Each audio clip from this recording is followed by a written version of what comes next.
Hello everyone, and welcome to the recorded session of the FY24 Capital Projects Grant. This is the program that's formerly known as Facilities and Buildings. This is our applicant workshop for the year. I am Kevin Hasser. I am the Grants Programs Manager that manages this program and has for the last 4 years. It is a pleasure to be back, and I am so glad that you're interested in this program. I know you're probably looking at the length of this workshop and wondering what you've gotten yourself into potentially, or whether you need to stick around for the whole thing. And there are some really important parts of this workshop, even if you've attended a lot of this stuff before, even if you feel really confident about this program and feel as though you've applied every year for the last several years. There are new things this year, and that it in part accounts for the length. And so I urge you to stick around and skip through the parts that you already know. But certainly if this is your first time applying, then there's a whole lot to pick up, and I urge you to come back and do it at your own pace. Watch a little bit here and there, and you'll make it through in a couple of days if need be. But with that said, let's get started. So these are some things that we'll expect to go through today. Introduction to the Commission and overall information about capital projects. Obviously, it's what you're here to learn about. How the Commission approaches inclusion, diversity, equity, and access, what we're talking about when we reference it in the application. What it takes to create an application, and particularly this budget guidance. I should have highlighted this here. This is some new information and some new guidance for folks who are applying and maybe have applied in prior years. So pay attention to that a little bit. Also, some review criteria, what you can expect from the panel process if you receive an award, what that will be like, and a couple of other things. Tips and general advice we offer with a grain of salt. And then I'm going to totally pivot at the end of this conversation into large capital projects. This, as it says here, is brand new. It's coming down the pipeline. It doesn't exist yet, but it will. And we are looking for some feedback on it. So I'm saving it to the end for a reason. Otherwise, enjoy and one little caveat here. So we provide these workshops to help make this process a little bit easier for you so you can feel more confident in your application. However, the guidelines as printed on our website, and I'll show you in a minute, are the end-all be-all for this grant. If anything is in conflict with the guidelines, just know straight out that those guidelines, those printed guidelines, are going to take priority, even over what we cover in this conversation today. So with that, let's get started. And before we do that, actually, so here we are looking at recruiting for grant panelists. We're just starting our panels right now, actually, today. It's the first day of the panel season.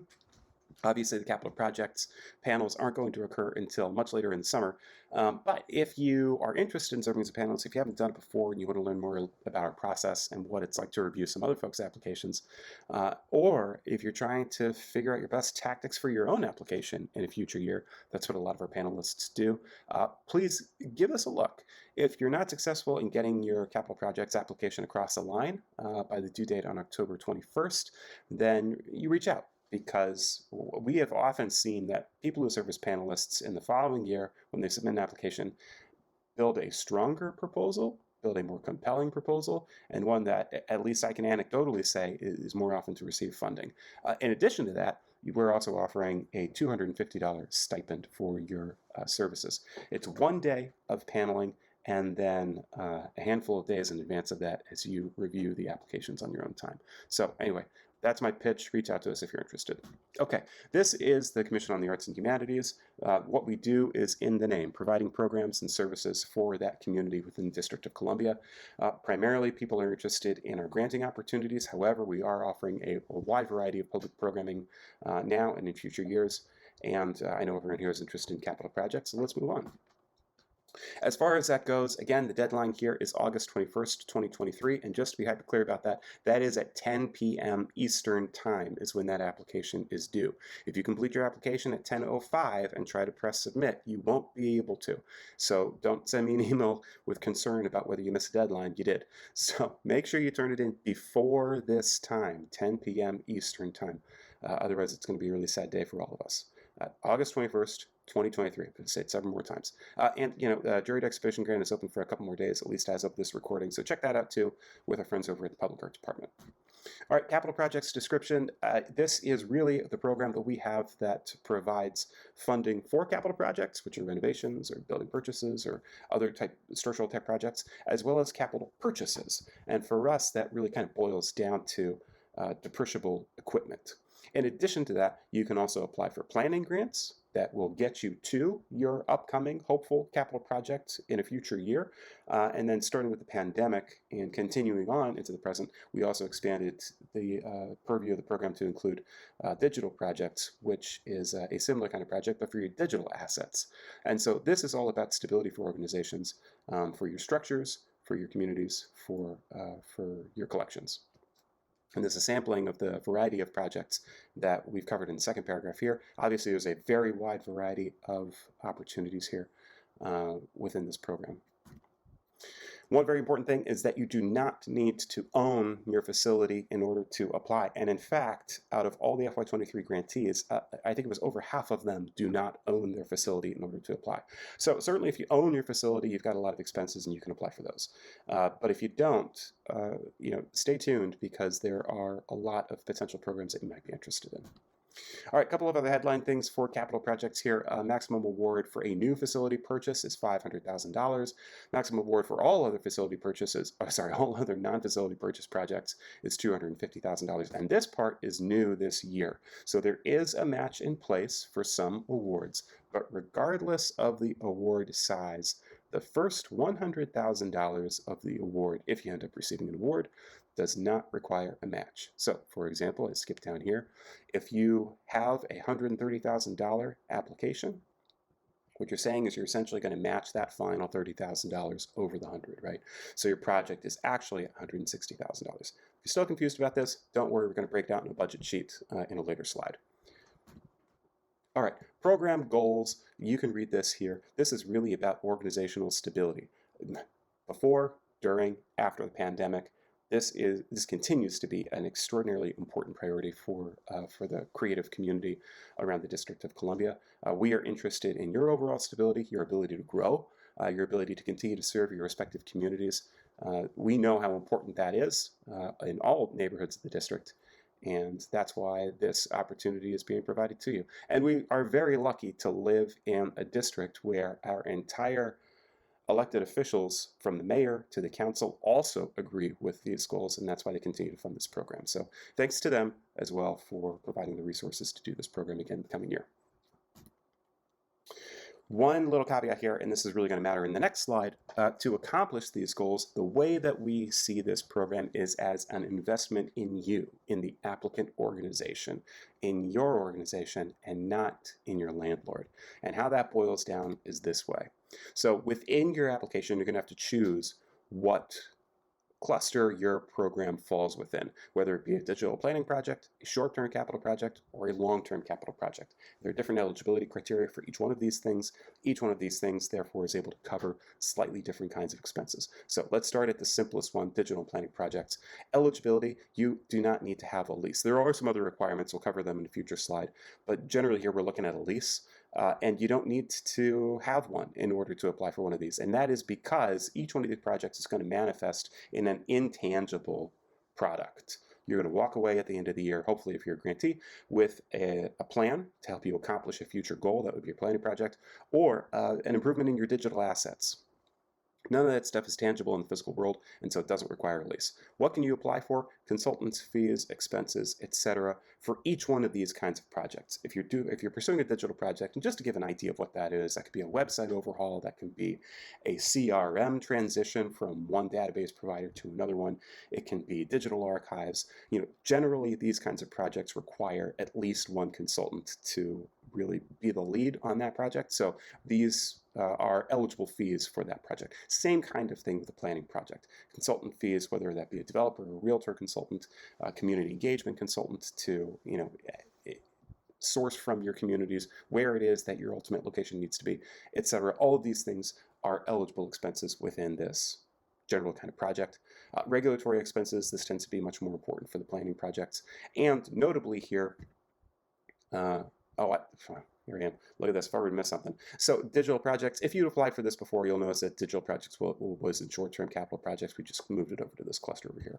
But what I was going to do down here is take a look at your admin and staff support. You can apply for up to 25% of your request can be directed towards administrative and staff support. There's a big caveat on that. We're going to look at that when we go into the budget, but that is just good for you to know. How much can you apply for?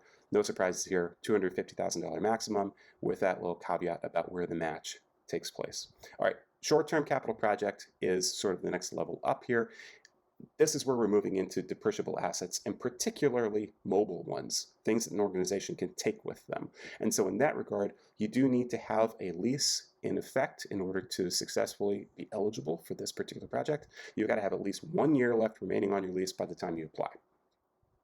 What can you apply for under short-term capital project? Everything that you would apply for in your digital and planning project, plus a couple of other things. That portable equipment that I just referenced, and we've got a little list here. And then also, we do allow one very specific kind of a permanent capital project that is a permanent alteration of a building. That is probably not yours because you've only got a year left on your lease. And that is specifically to include physical accessibility, ADA accessibility. You can apply up to $20,000 of your awards to cover those related expenses. So for instance, if you wanted to install a wheelchair ramp. What can you apply for? Same restrictions as there are for the digital and planning projects, $250,000 maximum. All right, long-term capital project. This is this is the largest cluster, covers some of the biggest projects, and so the eligibility requirements are a little bit more stringent. You either need to own a facility, the facility for which you're applying, or you need to have more than 7 years remaining on your lease. More than 7 years remaining on your lease at the time of application. There's a little bit of a caveat here, which is that this is also the cluster where you can apply for the purchase of a facility. And so obviously if you purchase a facility, you might not have a lease on it. And so there are additional couple of other requirements for that. We need to know which property you're buying and with a term sheet and whatnot, but we'll get into that. What kinds of things can you apply for in a long-term capital project? Notably, everything that you could have applied for in a short-term capital project, which therefore also includes everything you could have applied for in a digital and planning project, plus all of these other things. And this is essentially a distillation of a list for permanent alterations on a structure. Everything from a major renovation, everything from some trim work, roof repair, or windows replacement, or floor polishing, to, if you're a dance studio, installation of mirrors that are affixed to the walls, or installation of bars, anything that your organization could not take with you if you had to leave the facility.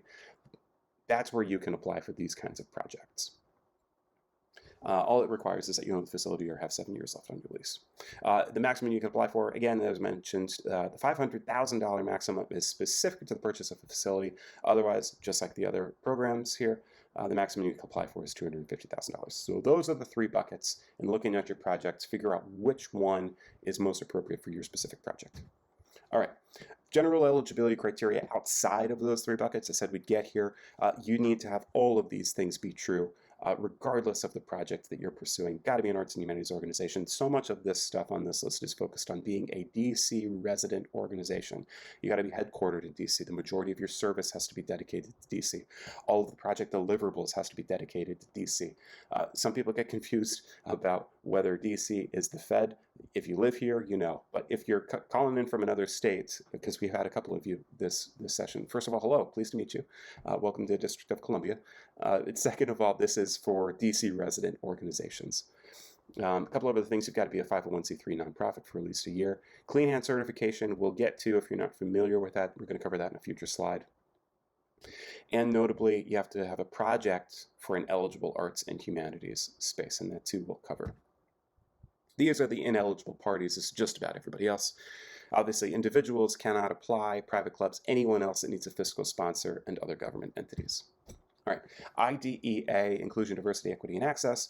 It is important to know where the Commission is coming into these terms because everybody is approaching them from a different perspective. I know that you all are. Everybody is pursuing this as you should be in your own unique ways. When we reference them in our application, it's good for you to know what we mean when we talk about it so that you can write to those points. We do hope to have a comprehensive and actionable plan in place by FY24, that is at the end of the next fiscal year. And it's going to encompass these terms. So I'll just go in order here. Inclusion for the Commission means authentically welcoming and intentionally bringing traditionally excluded individuals and groups into processes and decision and policy making in a way that shares power. Diversity, from our perspective, refers to the various backgrounds and races that comprise a community or other grouping. In many instances, the term diversity does not only acknowledge the existence of diversity, but applies a recognition of the value of those differences. Diversity enriches policies and practices by bringing people of diverse backgrounds and experiences together to inform, shape, and enrich those policies and practices. Final 2 points here. Equity is giving everyone what they need to be successful. It is very different from treating everyone the same. It operates from the understanding that people and groups enter given situations from different starting points, and that those starting points are often determined by social hierarchies such as race, class, gender, etc. An equitable framework centers awareness on those hierarchies and creates systems that are actively anti-racist, anti-classist, anti-sexist, anti-homophobic, and anti-ableist.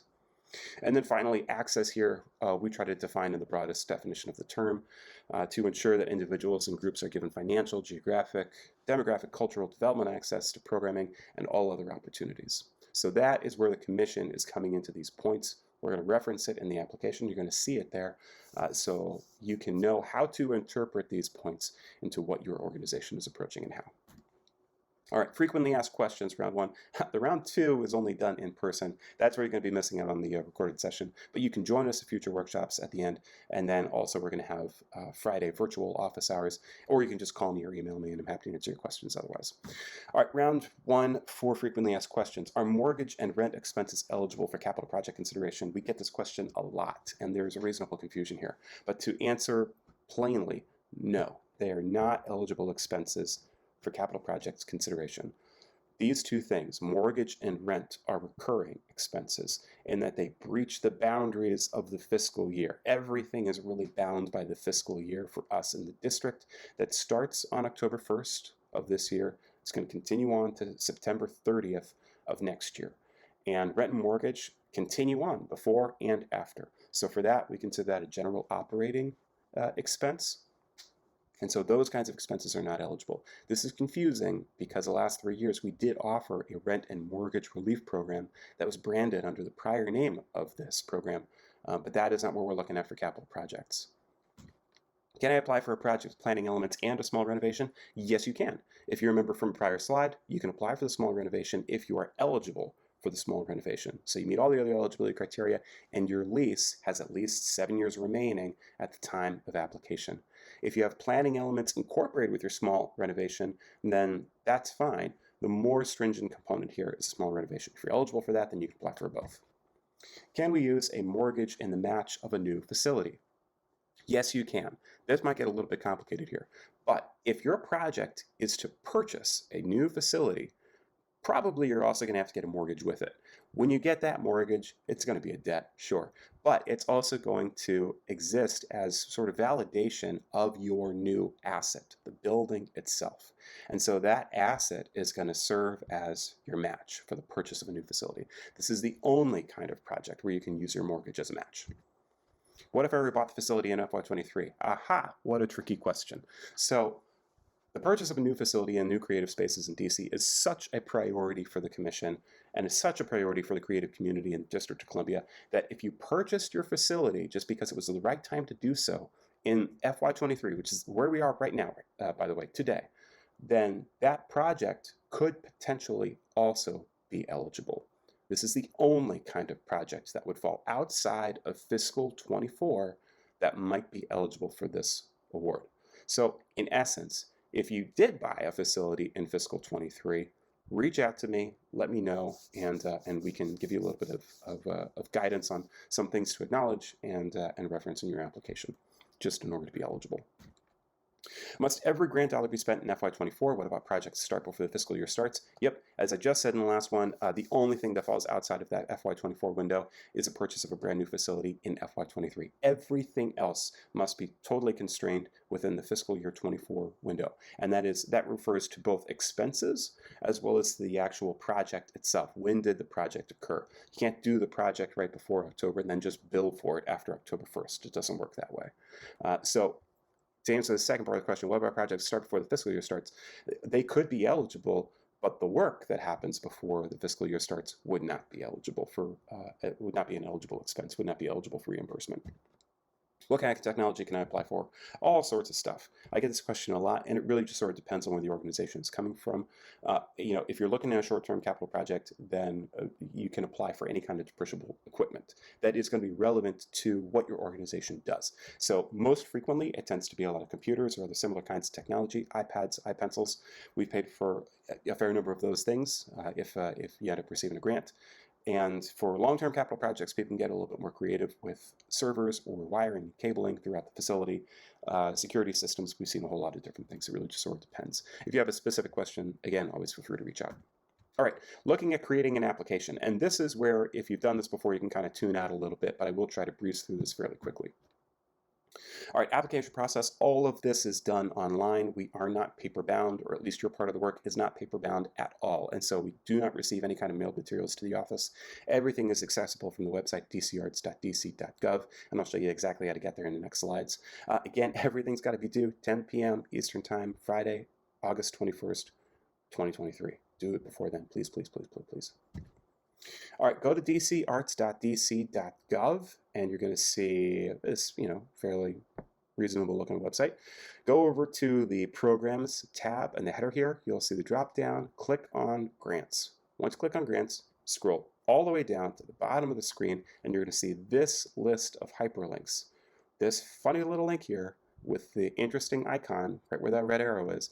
Grant Application Portal, that's what you want to click. This is a really roundabout way to get here. So once you get into the Grant Application Portal at this page, just bookmark this page, save this page, because you're going to use this page for every single application you make for the commission, and I sincerely hope you apply for all opportunities for which you're eligible.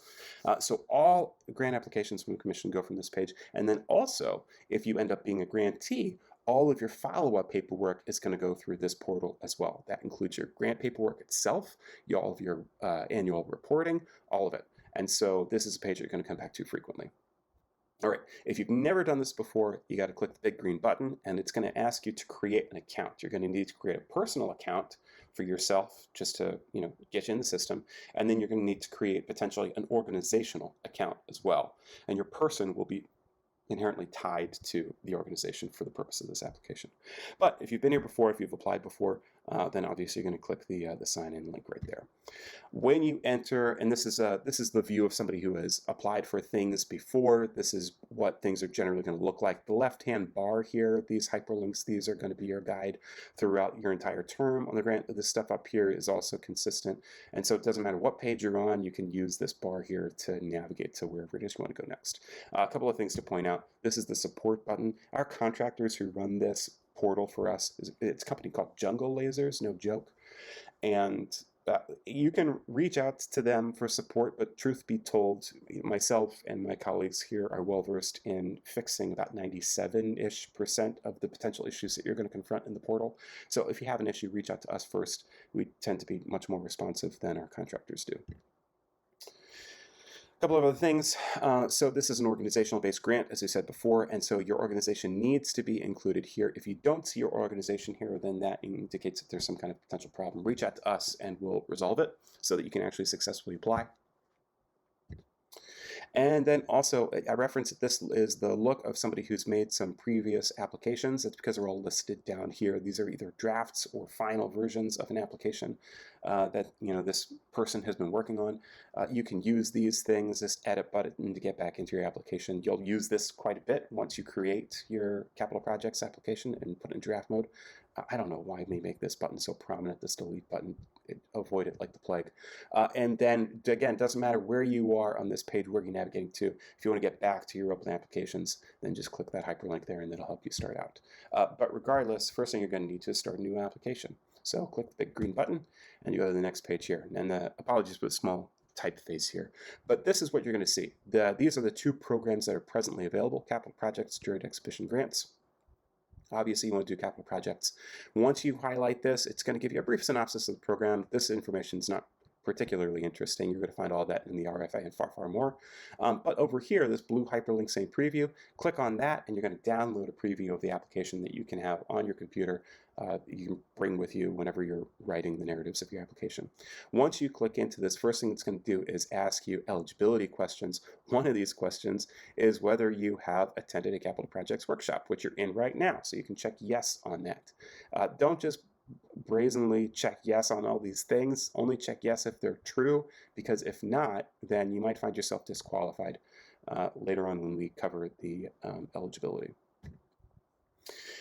Once you get in that, if you are eligible to apply, you're going to be able to start drafting your application itself. And very similar to this left-hand bar here that I said you can navigate through, in your application, you're going to be able to use these tabs as well to navigate through your page. When you go to view application, you can do your narratives. Here we are in work samples. You can do an overview of budget, etc., etc. You'll peruse through that at your own pace. A lot of this stuff is going to look familiar to you if you've applied for grants before. We're going to spend some time here on work sample and uploads because this part is admittedly a little bit confusing. We want to make sure everybody enters this thing in a confident way. So we are work samples and uploads. I personally think this is one of the most important things that you can include in your application because this helps the panelists develop some kind of visual bearing for your application if they're not familiar with what it is you typically pursue. And so you'll see, at least in this draft application down here, before I get to the red box, for some reason this applicant has decided to include a photo of a dog with a painter's palette. That is great. I don't think it's a very good work sample, but maybe this particular applicant does. You'll see other things populated in a couple of slides that are going to look more appropriate for an arts and humanities organization.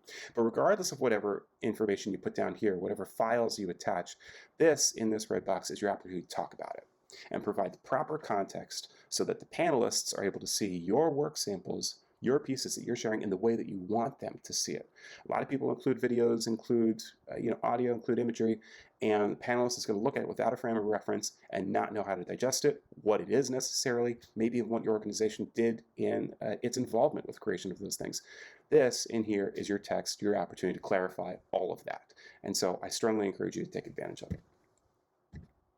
But obviously the most important thing here is to make sure you're actually attaching the document that you want to.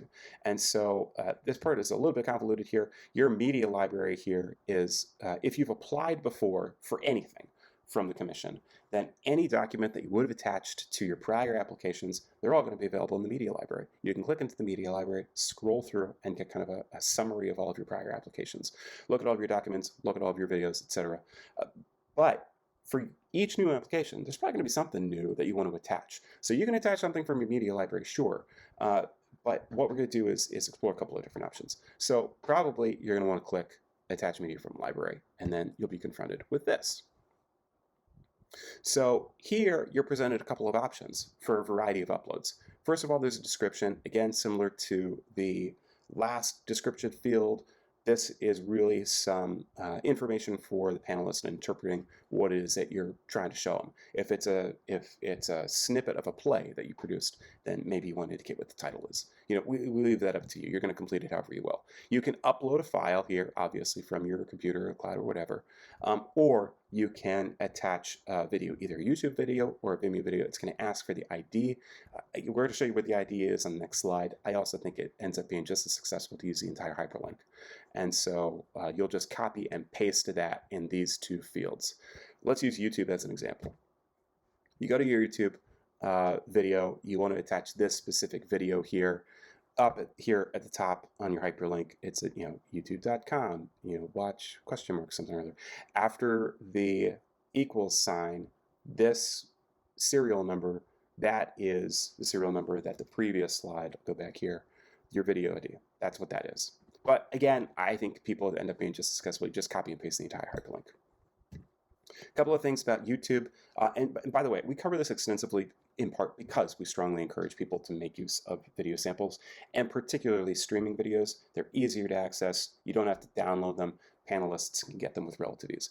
But for YouTube, if you've got something upload there for licensed content, you have to be able to allow that video to be embedded.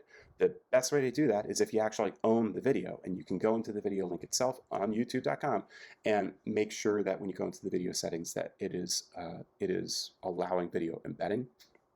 It can be unlisted, it can be private, it's fine as long as you're permitting embedding.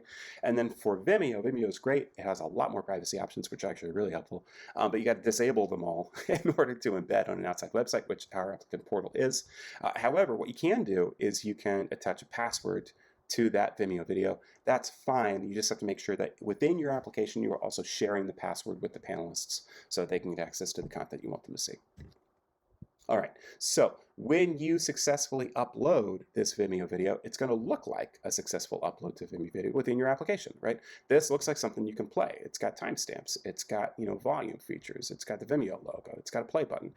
This is a successful upload, and then below that, it'll also reference your other successful samples. This is a successful image here. Whatever it is that you see here, the panelists are going to see. And so a lot of people make a mistake. They see something like a box of static or a gray box, something that clearly looks like an error, something that went wrong because it did. And that's a problem because if you see it, the panelists are going to see that too. So just make it look like the way you want it to look. And if you're having challenges with that, then again, reach out to us. All right, that's enough for work samples for now. We'll cover more in a minute. Let's take a look at the budget. The budget is a great tool for you. It is a great tool for the panelists, and there are some really important tools for you to utilize as you're creating it to make the most advantageous budget for your project. First thing here is the Nonprofit Fair Compensation Act of 2020. I know this sounds like it's coming out of left field here, but it's actually a really great thing for not-for-profit organizations, all of which are applicants for this program. And if you know what a NICRA is, then you know what that does. You negotiate indirect cost rate agreement. So I'm just going to pretend here that people don't know what it is, because essentially what a NICRA does is it acknowledges that it takes a lot more money to run your nonprofit organization than just the amount of money you've dedicated to your project expenses. You've got legal fees, you've got rent, you've got utilities, you've got other stuff in indirect expenses that you've got to find a way to cover the bills for. And so regardless of whether your organization has a formal NICRA with the feds or not, you can apply for 10% of your application budget can be allocated to indirect costs. We're going to take a look at how you could potentially apply that in a future slide, but just know that 10% of your budget for this program, and in reality, this should be true of any district granting agency. And so if you've got grants with other agencies, then you can ask them about this as well, because this is district law now at this point. 10% of your budget for this project can be dedicated to indirect costs. With that said, and with that as the only exception, every other expense should be direct project costs in both your commission request and in the matching funds. As I said here, that's the only exception. No other ineligible expenses. That includes those recurring expenses I referenced before. Those should not be linked in. And some people make the mistake of including your entire organization's operating budget within your project budget. Please, please, please don't do that. It's going to make you ineligible because there's just no way to discern what the project is at that point. And then again, for requests that are of $100,000 and under, if you are just independently deciding that you have a match to successfully accomplish this project, then you can provide information on what that match is. That may be helpful for the panelists, but it is certainly not required. Most people who apply for projects in capital projects are under $100,000 apply with the commission as a sole source. For requests over $100,000, just remember that every dollar over $100,000 has to be matched 1-for-1, which is going to exponentially kind of increase the size of your budget. You have to include match fund descriptions. Within the budget sheet, you're going to have to record all of your income as well as all of your expenses, both of those linked specifically to this project. And so you will be asked to provide a description of what the match fund is coming from, whether that comes from the general operating expenses for your organization or some of the reserve funds, or maybe you've got a matching donor, whatever it is, you just have to clarify what that is. It cannot be an in-kind match, and obviously, each one of those matches is going to increase your overall income. That just has to be paired with a linked project expense. You cannot match this award with other Commission for the Arts and Humanities government funds. You can, however, this is new, you can, however, match it with other district funds, whether it be Events DC or DOES or some other agency that you're receiving funds from. That is fine as long as it is eligible both for us and for them. And there's just a caveat here, and we'll explore this a little bit later too. Just note that you may apply for $100,000, but there's not a guarantee that you would actually get $100,000. We do tier the awards, and I can give some clarity about what that's like on the tips and general advice. All right. Another thing about budget. So this is a sample budget. I was going to try to find a way to show this line by line, but I didn't have enough time before we ended up doing our first workshop here. So just bear with me here. We're going to start at the top of the page and then go all the way down. This is essentially what it looks like. So this is your sample. Let's start with this $90,000. This is your core project. For this specific project, this is HVAC, right? But it doesn't have to be HVAC. It could be a collection of equipment. It could be your planning, your entire planning project with all of your related consultants. It could be whatever. For this, it is HVAC, and it's going to cost $90,000 to upgrade the HVAC for your entire facility. That is a combined expense from your contractor for materials and for labor, all right? So good to know. So your project is $90,000, except it's not, right? You actually have additional expenses in order to accomplish this project. Additional expenses beyond just what your contractor quoted you, because here you've got your facilities manager is dedicating an abundance of their time serving as the project manager for this project. They're going to be on site the entire time. They're going to have to move stuff around. They have to navigate things with the contractor, right? So in addition to that, you've got other staff as well. Within this program, as I mentioned on an earlier slide, 25%, a maximum 25% of your total project can be allocated to administrative and staff support. And so you have $30,000 in potential eligible expenses. Don't inflate this, but if this is authentic, if you actually got $30,000 of eligible expenses, and you can ask for it. So for this, your facility manager doing a lot of work, and maybe they're paid a very high salary, and so $30,000 of their time's got to go to that person. So now your actual project is under $20,000. That's your project subtotal. But that's not the bulk of your project either, because we haven't covered your night rate yet. The extra 10% in indirect expenses. So you can add this extra 12%. Actually, I think you can round up a little bit more beyond this, but just for simplicity's sake, there's an extra $12,000 here being added to your under $20,000. So now your project subtotal is actually $132,000. This is your total project expense. This is how much the whole thing's going to cost. Actually, it's not $90,000 just for the contractor. It's really $132,000. There's a portion of this that now goes over the $100,000 before the match takes place with the commission. $32,000 goes over. How do you figure out the matching funds? Just divide it in two. So you would need to, in order to pursue a $132,000 project for your HVAC system, you would have to bring $16,000 in matching funds to the table in your application.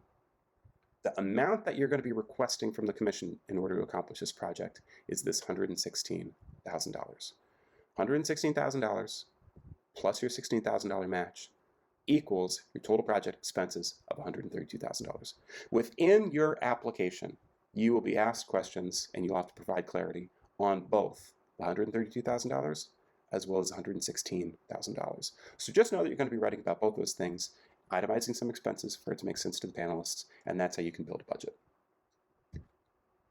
All right, other required uploads for every capital project application. So work samples, we covered that a little bit. We'll cover it a little bit more later. Renderings, architectural drawings. So, you know, if you're buying a whole bunch of equipment, I get a lot of questions from people, do I need to provide this? Yes, you do. This is an opportunity for the panelists to understand how you're going to utilize the equipment. You know, you're applying for a computer to do what? You know, where is it going to be stationed? Is it part of your production? Is it part of your staff support?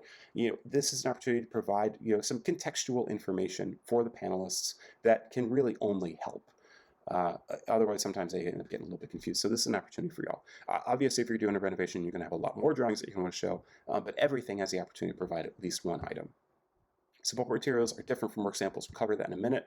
Resumes we'll cover as well. Your list of current board of directors, I've got to update this slide because we are no longer asking for home address, obviously privacy concerns.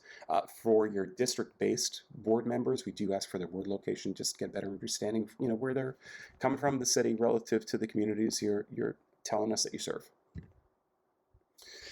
Everyone's got to attach something here for a copy of co-signed deed, lease, or an MOU demonstrating exclusive control of space. You can't have a $1 a month rental in a church and only use 10% of the time of that church while the rest of the 90% of the time goes to other purposes. Right? You have to have a demonstrated exclusive control of space. What this could mean, though, is your office If you're applying for equipment that you intend to keep within your office, your administrative offices, that could potentially count. But it has to be a deed lease or MOU here. If you are applying for a digital planning grant that is entirely intangible, then you can include just another document saying not applicable. But that is the only kind of project that you can do that for. At least one quote from a potential contractor or a vendor to itemize and substantiate the expenses that you're citing in your budget. 3 quotes are really preferred, but we require at least one for the panelists' own clarification. Current organizational budget. Profit and loss or your income statement from your most recently completed fiscal year. Your most recent audit, and that is if your organizational budget is over an annual $1.25 million. Balance sheet for most recently completed fiscal year, and then a whole bunch of compliance documents here. Your certificate of clean hands, which we'll cover in the next slide. Some other stuff that you should be familiar with the operation of your business, and then the statement of certification, which is a document that you can find on our website. Oh, real quick, we always ask for a profit and loss or income statement. This year, we're asking for your most recent fiscal year as opposed to quarter, because panelists have indicated that that gives them a better picture of where your organization actually is. All right, the clean hands. If you have made any application to the commission within the last 3 years, then you are very familiar with this process. If you have not, if this is your very first time applying for a grant, first of all, great, welcome, glad you're here. Second of all, first thing you want to do is go to mytaxdc. I think that, yeah, there's the hyperlink right there. It's mytax.dc.gov. You need your certificate of clean hands. Unfortunately, this is not a document that the Commission on the Arts and Humanities controls itself. This comes from the Office of Taxation and Revenue. It's going to ask you for information that's going to clarify whether your organization owes any money to the District of Columbia. You cannot apply for funds, you can't receive funds unless you resolve all of your debts to the district. Just a good thing to know. So if you're registering for the first time, it's going to ask you some stuff about your most recent DC tax filing from your organization. Make sure you have that on hand. If you don't and you try to guess, you're going to get locked out of the system, and then it's a big headache to fix. If you can't resolve your certificate of clean hands, first of all, with many of these things, reach out to me. Let me know what the status is and what you think the solution potentially is. And secondly, you can still apply. You can submit your application even if you haven't yet attained a certificate of clean hands, but you do have to resolve the matter before our awards are issued. We cannot award an organization that is not able to attain a certificate of clean hands, but it does give you a little bit more of a runway. Work samples, we discussed it a little bit before. Again, I think they're the most crucial element of the application. So much of what the panelists are going to try to digest is A, what your organization does and how it does it. And there is inevitably going to be a little bit of a learning curve here, as not every panelist is going to know your organization the way that you want them to know it. And then B, what this project is, both in what it means to the organization, as well as just like how you're going to execute the project. Because of the wide range of potential projects within this grant, some panelists are going to be more comfortable with knowing what the background is for a digital project versus a renovation versus a set list of equipment that's going to be relevant to you, but maybe not a different kind of organization. And so there is a little bit of education involved for the panelists in presenting your materials here. Work samples, I think, are a key component of that. As far as demonstrating your work, we really encourage that your work samples be no older than 3 years. Panelists very reasonably want to know what your organization is up to today. And then really also kind of put yourself in their shoes. If you end up attaching a list of 20 items for them to review, first of all, there is no guarantee that they're going to review it all. They probably won't because they won't have time to. And then secondly, they're not going to be able to get the narrative that you want them to know. It's tempting to show panelists everything that your organization does. We really encourage applicants to curate as much as possible and keep the panelists' attention focused to what you want them to know. Take a look at our guide to grants for ideas on what your work samples could be. Your support materials, these are different from your work samples, but they do substantiate, again, both the work that you do and this particular project. And so this is a list of potential items that could help substantiate that. I'm not going to read through them all, but you got an idea about, these are third-hand sources. clarifying the quality of your work or the depth of your work or the impact of your work on a community, or if it's more of a project-related support material, it's clarification on how you all are approaching this project, how you got to the specific point, where your numbers are coming from, the trust you're putting in your contractors, some other accessory background information that provides greater clarity for the project. Resumes and key personnel. This is really, so the same conversation here. You have personnel, key personnel for both your organization and for your project. And maybe that is the same personnel, but maybe it's also different. And so this is your opportunity to talk about both those things. Who is directing your organization in the community, who is directing all of the programming, and then who is really going to be taking a leadership role in the execution of the project. And that could be an internal person, it could be a staff member, it could be a leadership person, it could be a junior staff member, whichever is authentic to the role. Or it could honestly be the contractor that you have selected to do this thing, assuming that you're using a contractor. Could be a volunteer, could be a board member, whoever it is. This is your opportunity to talk about that person and provide contextual information for the panelists to better understand what they're bringing to the proposal. And with that, we get to August 21st. It is before 10 p.m. You have pressed submit, and in fact, you are asleep because you did such a good job that you were able to submit your application by 8 p.m. instead of waiting until 10. And tempting fate. So congratulations, I hope you have a good rest. This is what happens after August 21st. We get into the reviews and everything else. Our process is the staff here goes through all of the applications and determines the overall eligibility. Hopefully you're checking all those boxes, or you're reaching out to me if you have questions, because the worst situation is when we have to deem someone ineligible and all of that work doesn't even get a chance to be reviewed. Once things are determined eligible, those applications are advanced to the panels. How they are advanced to the panels is that we break up the applications according to organizational budget size. In the current year, there are 55 facilities and buildings, now known as capital projects. There are 55 grantees. It is impossible for any person to review all 55 applications. We broke them up into 5 different cohorts. We did it by organizational budget size.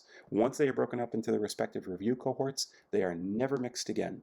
The funding decisions are made independently within those cohorts, and the budget is broken up accordingly. So that is what it means to distribute an application to a panel. That panel is going to review those applications independently in advance of when the panel actually occurs, and then when they get to the virtual panel, they're going to review again a final time and submit their final scores. Those scores are going to get compiled. We're going to look at an overall ranking within each one of the panels and look at the relative amount of funding that is available within the budget, with which we'll have greater clarity by the end of the summer. We're going to make some decisions on, or make some recommendations rather, on which projects get funded to which degree based on those 2 criteria, the overall ranking and the amount of funding that's available. We'll forward those recommendations over to the executive director and the commissioner board, and they will end up voting on who the ultimate grantees are going to be. And all of that is going to happen at the earliest October 1st. Realistically, capital projects are probably going to be announced later in the month. Date TBD, but it can't come before October 1st because that is the first day of our new fiscal year. So FYI, October 1st is when you're going to find hard numbers for your other applications if you've submitted them. These are the things that they are going to review your application on. And you don't have to take notes here. You can use this as a frame of reference, but all of this is also written within the RFA. It's in a single chart. I encourage you to hold on to it, print it off, keep it next to your computer as you're writing, because these prompts you're going to want to write directly towards. We've broken it up into 4 different buckets. The first one is 30% here. This is project content and execution. Again, I'm not going to read through all these things, but it does ask you about the overall project, what it means for the organization, what it means to the mission. Is it viable, essentially? The next 30% is dedicated to district impact and engagement, how important the project is to the city. I know it's kind of a funny thing to think of for some projects, but I encourage you to take a step back and really think about how you might answer that question.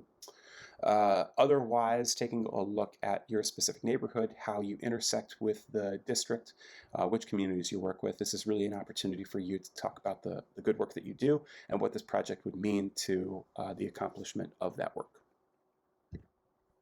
IDEA is the 3rd bucket here, coming in at 20% and broken into the 3 criteria here, asking about your proven commitment to inclusion, diversity, equity, and access, where you are with your organization right now, reflecting all of your different constituencies, and how this project could expand access to DC residents according to each one of these criteria or other ones that you want to define. And then finally, this question here, the project increases arts and humanities residential and or studio spaces, and that comes in an additional 5%. Not every project's going to do this. In fact, relatively few might. And so it may not be possible for your project to pursue that specific criteria. But again, because creative space and the creation of creative space is so important, it is such a district priority for the rare projects that do pursue that, we think that they deserve an extra 5% consideration. Just so you know, this does not tend to be the make or break between funded projects and non-funded projects. We funded an abundance of projects in FY23, FY22, and before that did not expand arts and humanities residential or studio spaces. It does not make your project ineligible. It is just something that we give those projects additional consideration for because it is a top priority.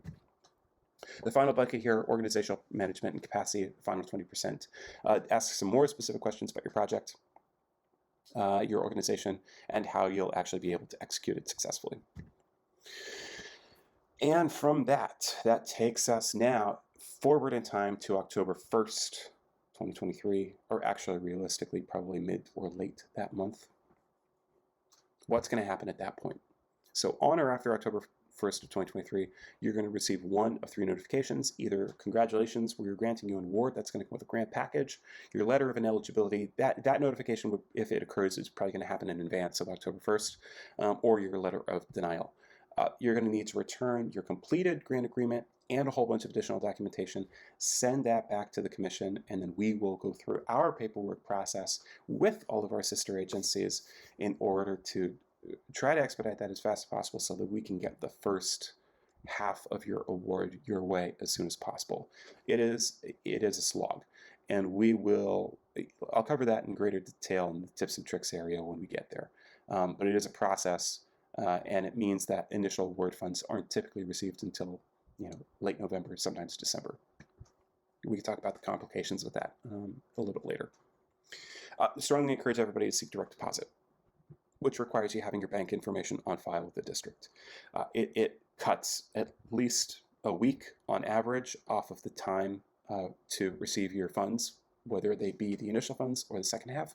And you avoid all the complications of the Postal Service. So strongly encourage you to do that. You don't even need to have an award to register for direct deposit with the city. It's just something that you can do on your own volition whenever you have time. If you end up getting a grant, you also have to comply with performance monitoring. Generally, that boils down to two things. One of them are occasional site visits, hopefully one each year. That's my aspiration. And then required reporting. Everybody's got to complete a final report by October 18th of 2024, which is where you're talking about the project, how you were able to successfully complete it. And we're looking for proof of expenses. You have to draw down all of the grant award funds to $0 with eligible expenses by the end of the year. And then by April 19th, if your award is over $12,500, you've also got to submit an interim report. And with that, we are also looking for a drawdown of the funds you have received up to that point. So half of your award needs to be spent by that point. We cannot approve your interim report until that occurs. That can have implications for projects, which we will also cover in tips and tricks. Hey, speaking of, here we are, tips and general advice. Look at these, two asterisks here. And again, I just want to kind of shout this from the rooftops. So it's for very good reason that I am not a panelist. We try to recruit knowledgeable people from the field who are committed to the arts and humanities in District of Columbia to serve as panelists. They are great people, and I love working with them. And there is an element of this that is art in itself, in that it's entirely impossible to predict how people will respond to a project. And so tips and general advice, everything that's going to come on the next handful of slides, comes from what we have seen over the last several years. But it is no guarantee of, if you follow all this advice, there's no guarantee that you will receive funding.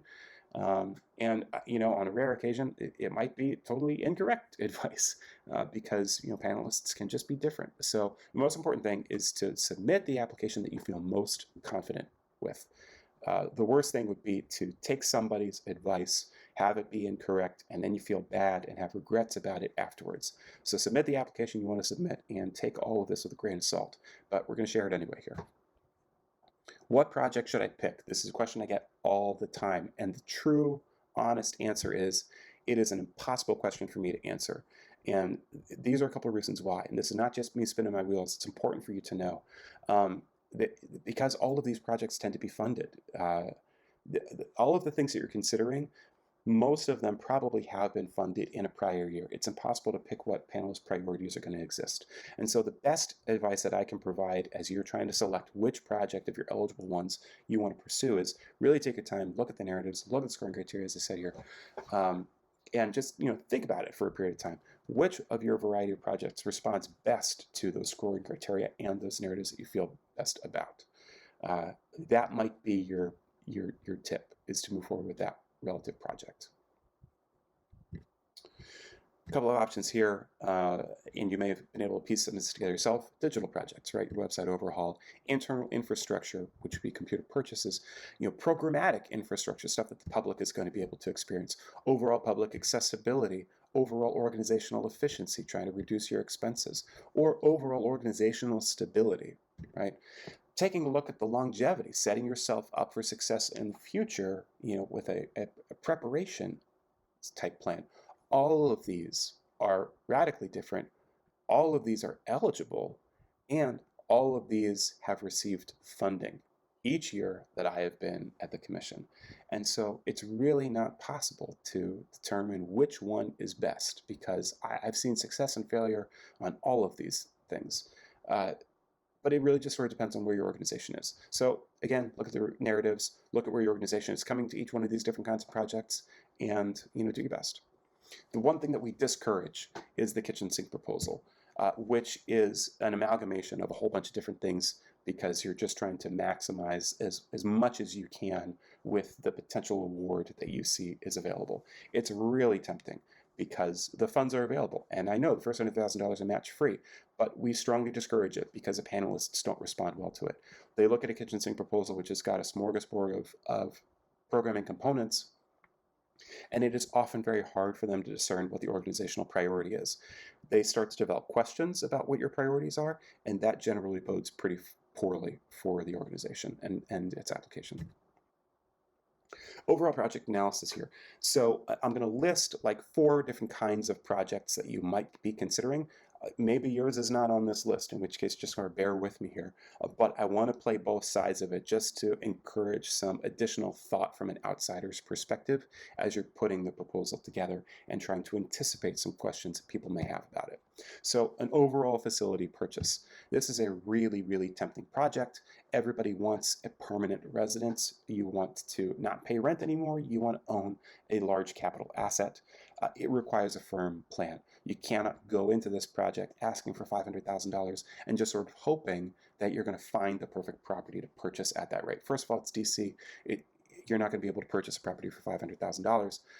Second of all, there's no guarantee that your project would ever be successful.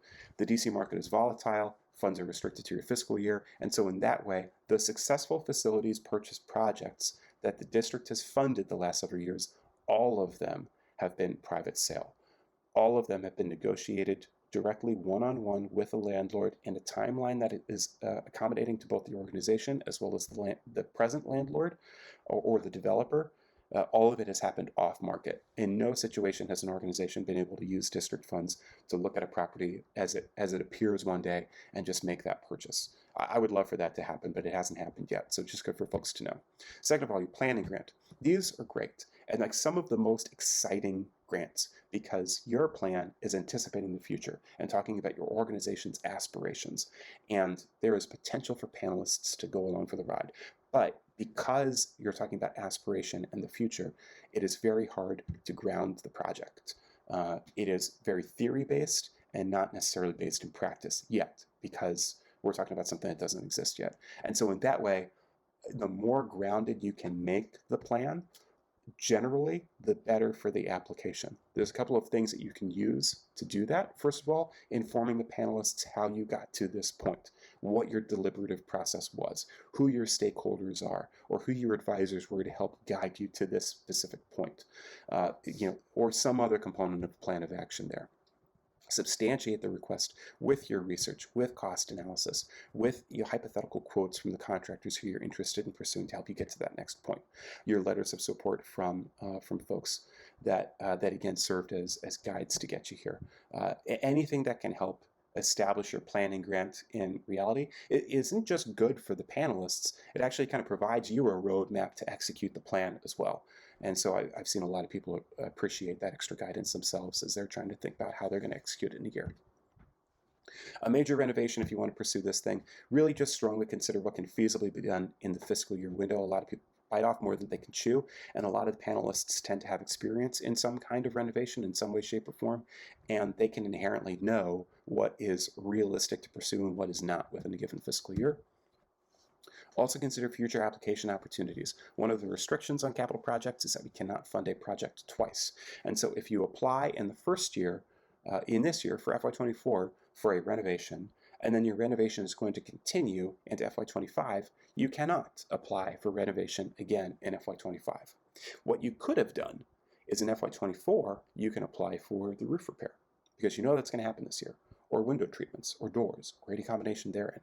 And then in FY25, if you know that you're not going to do, the wall finishings or your electrical until FY25, then wait for that. And then in FY25, you can apply for those specific components. That's how you can apply for, a renovation across multiple years if it's actually spanning that period of time. Digital projects, I've mentioned some of this stuff before. Again, really define the project. Very similar advice to the planning grant. Ground it, help the panelists understand where you're coming from in this thing. Again, because this is very theoretical and intangible, and so sometimes it's harder for people to grapple with. So as much structure as you can provide within the application, the better. And then also just remember that your recurring expenses are not eligible. So that includes like hosting fees, that includes software purchases, recurring software expenses. Individual software purchases are fine, but it's the recurring expenses popular right now that's ineligible. All right, a couple of things on the budget, and this is really key. I know we keep bouncing back and forth to the budget, but this is some general advice on the budget, and I think that this stuff tends to be really key because most importantly, we want to set you up for success. And so there are some things that you need to consider about your budget right now as it butts up against, if you end up being a grantee, as it butts up against the realities of municipal funding. So let's take a look at the overall award, the installments, and the grant reporting. First of all, as indicated earlier, it is rare to receive 100% of your request. Only the top scoring applicant in each one of the panel cohorts receives all of what they're asking for. In recent years, we have funded as little, if you end up being a grantee, we have funded as low as 70% of what you ask. And so put yourself in that position from the application. What would happen if you only received 70% of what you're asking for? It's just really good to consider that from the get-go on your application because it can save a lot of headaches later on when you're trying to jerry-rig your project and reduce the scope and scale. I'm not asking you to inflate your costs. The panelists are really good at discerning that. And also, it's unethical. So don't inflate your costs. We do still ask for authentic projects. But just imagine what it would be like to only receive 70% of your project. Do you consider a different project at that point? If you are awarded, we want you to be successful, as I said before. Draft your award to the timing of funding. And I'm going to share what that is right here. So in October, your grant paperwork is due. If we end up announcing awards, say in mid or the end of October, then you might have a couple of weeks in November to return your grant paperwork. You're going to return your grant paperwork. We're going to process it internally. We're going to forward it over to our sister agencies. They are going to process it. That process can take 10 weeks. This year, because there were some additional citywide issues with payment processes and systems, and this was across agencies, across the entire city, there were several organizations that did not receive their initial award installment until December. And so if your project is scheduled to begin in October and it's contingent on receiving district funds in order to begin, then just know that your project's not actually going to begin in October. Your project's not actually going to begin in November either. Your project is very likely going to begin in December when you're able to finally receive those award funds. Another alternative is that you can move forward with your October project. It just requires some liquidity on your part because you're going to have to advance those expenses and those payments yourself without the award funds. And then you'll just use the award funds on a reimbursement basis. The second half of the award funds operate in a very similar fashion. So we have an interim award that's going to be due in April, an interim report that's going to be due in April. We're going to ask for you to prove that you've spent the first half of your funds. If you cannot demonstrate that you've drawn down the first half of those funds, we cannot approve the report. We cannot issue your second half of funds until you've shown that you've been able to draw down the first. And so if there's a delay in that, just know that there is a delay in being able to receive your second half of funds, because we can't give you that until we approve your report. So I strongly encourage people to start thinking now about how you can segment out your expenses so that they're not all clustered to the end of the fiscal year. You've got some expenses that you can demonstrate in an earlier part of the year so that you can submit this report and get your very important second half of your funding. That is complicated for single ticket items. And that applies both to a single piece of equipment as well as a single contractor. There was a very successful grantee a couple of years ago that was put into a bind because they applied for one piece of equipment. They applied for a grand piano. It was very relevant for their organization. They received funding for it. It was great. But the seller of that piano didn't want two payments. They wanted one payment for the total sum of the piano. And so they had to race, this organization had to race to find a way to advance the second half of the funds to cover the gap between what the district was able to pay for and what they just had to advance. They were able to get the reimbursement afterwards, but it was a major expense that they were ill prepared for. So if you're looking to buy a single piece of equipment, just know that you're going to have to cover half of that expense upfront, and then the district will reimburse you afterwards. Same is true of a single contractor. You have a little bit more to play with in contractor negotiations. First of all, do not pay them upfront for work that they have not yet done. Nobody would encourage you to do that. We certainly wouldn't either. Secondly, see what you can do to negotiate billing in your negotiations, in your initial negotiations with the contractor. Sometimes they can break up billing according to work that's been done. Sometimes they can break up billing according to materials versus labor. That can give you something to report in your initial report so that you can actually, again, submit that, get it approved, and then get your second half of funds to complete the project.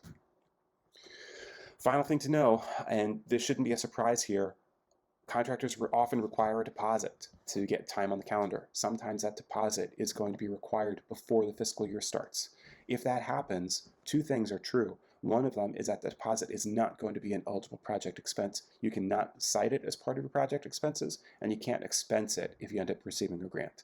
And the second thing is that even if your contractor is on contract, they cannot begin the project work until after October 1st. If there is anything in the invoices that indicates otherwise, then those expenses are not eligible, right? It's got to happen after October 1st. And sometimes maybe it could even require like a simple one-page affidavit from the contractor saying that they're not going to begin the project until after October 1st. That's fine too. Some contractors are free to provide that, but it's just good for you to know as you're assembling your project. All right, other application tips here. One final thing about the budget, really try to select a logical project, and this kind of goes along with the kitchen sink advice here. It is really tempting to try to maximize that $100,000, but sometimes the stretch is too great. Panelists pick up on it. It feels a little bit weird, or that you're pushing for something that may not be necessary, or that feels kind of distracting from what your actual priority is. So I encourage you to pick a project that's reasonable. Second thing here is that the award amount does not influence chance of success. I said that what we've heard in the past, some organizations apply for very small awards, $5,000, $10,000, which actually it may be quite large for your organization, but in the grand scheme of this program, it's on the much smaller side. But they'll apply for awards of that size thinking that they have an easier path to trod. That is not true. Everybody has to answer the exact same criteria for each application. And if you answer your questions insufficiently for a $5,000 or $10,000 project, then it will not likely be funded. So don't ask for a small amount of money thinking that it's going to be easier. Just intend to write a full application regardless of the project size. Also, just advice for any grant writing session. Remember your audience. These are folks from the community. They may not know your organization. They may not know the project, but they are invested in the arts and humanities in the District of Columbia. They typically have some kind of leadership experience within an arts and humanities organization, and so they can understand some of the struggles and aspirations that you may be talking about. They are going to be reviewing a very wide range of projects, and so trying to capture their attention and help them focus on how you came to this one is going to be really important. Final application tips here. For your attachments and work samples, really just bear in mind the panelist attention span. Don't include videos of longer than 5 minutes, and if you do, include a certain stops time so that the segment you're asking them to review is no longer than 5 minutes. It's just unrealistic to think that they would review an unlimited number of work samples for each application. Attach all of your documents as PDFs. Everyone can open a PDF. Not everyone can open a Word document. Not everyone can open an Excel spreadsheet. And so really attach all your documents as PDFs. Merge PDFs into a single file, so don't upload 9 resumes, just upload one document that includes 9 resumes. Don't include a list of links, and then copy and paste all of your narrative responses from some other app, some other program. Don't type it directly into the portal. A lot of folks have sadly lost their content that way because the portal timed out. Final things here. When you write, just I say avoid grant speak, which is just talking in superlatives. We're the best, we're the longest running, we serve the most of, we have the best of. All of these superlatives are just an opportunity for a panelist to question that superlative. I encourage people to talk about data, talk in metrics. If you really want to say those things, make sure that you have data to back that up. And oftentimes in that way, the data is more relevant than the superlative. So, just talk to the panelists in a way that you would hope to be spoken to. And then as far as the project goes, just really help panelists understand how you got here, who, what, where, when, why, how much, as much as you can answer those things. Try to eliminate any panelist questions. That's when things tend to go off the rails, and that's generally the best advice that we can give. All right, the pivot here. So we're finally at the last 2 slides. We spent the entire time talking about capital projects. This is the grant opportunity that's open right now. Later on this year, the Commission is going to provide a program called Large Capital Projects. This was given to us, this was charged to us by Council. They created this program. It has to exist in FY24. We don't have guidelines yet. We don't have a timeline yet. Council is going to review the ultimate guidelines, application guidelines for this program by November, just to give you an idea of what the overall timeline is. We do have 5 bullet points essentially from within the guidelines. And why I'm sharing this to you now is that A, it's important for you to know. It's important for the community to know the opportunities that are going to be available from the Commission. B, this is your opportunity to give us feedback on how we could potentially apply this in an equitable way, in a way that's going to be good for the city.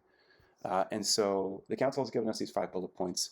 This is not a set of guidelines. This is not an overall program. And that's what we need your help in developing. It's where we need your input. We want to make sure that we're building this with community input and not as an extraneous type thing. So with that said, these are the 5 bullet points for this upcoming program. First of all, the minimum award size for this is going to be $900,000. So quite a bit larger than what we've been talking about earlier. The approved projects are going to improve a facility that has a tax valuation of at least $1 million. So the improved facility here has got to have a tax valuation of at least $1 million.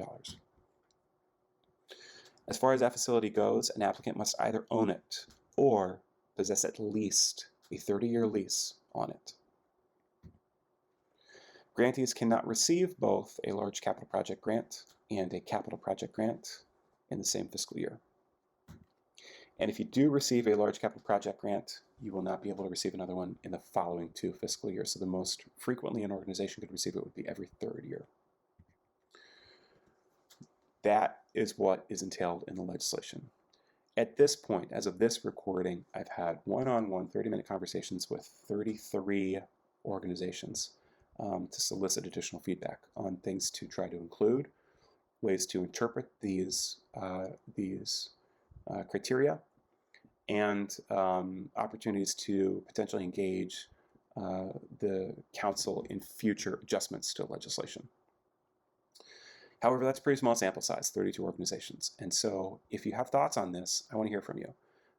please reach out to me. I'd love to set up a conversation with you. We can do email, we can do phone call, we can do video chat, whichever works best for you. Everybody should have an opportunity to contribute their thoughts to this. And also, let other people know too. We provided an update on July 4th at this hyperlink here. And if you can't copy and paste this, then just know that this is the Commission's YouTube page. There was a Commission meeting on July 24th. Look for that most recent meeting. We start the conversation about an hour into that meeting, and the whole thing took about 20 minutes, I want to say.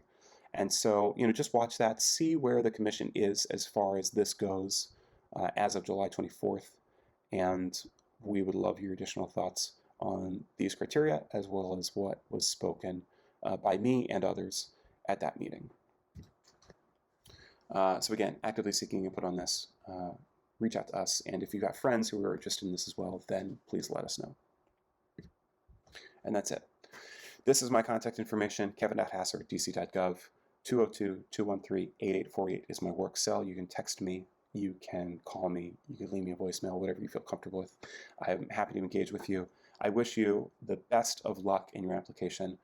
Please put forth the best project you can, and the one that you want the most. And I hope that you're able to do so with confidence. And if there's anything I can do to give advice or feedback, then let me know. Best of luck all.